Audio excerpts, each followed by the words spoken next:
rombongan yang berjalan dari individu. Hai preh tanya perlu saja ikut inuwo banda Aceh inuwo Ranggau. Maka berharap sementara yang arogan dalam perjalanan yang teguh ini jauh ini bijak. Yang keamanan.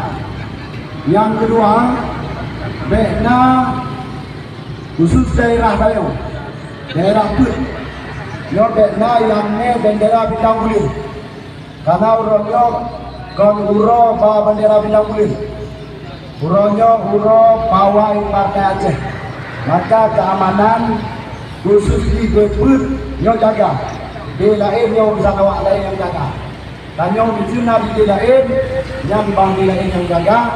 Karena kan jadi titip amanah Pak Pemimpin daerah bekna ba kasih di provokator yang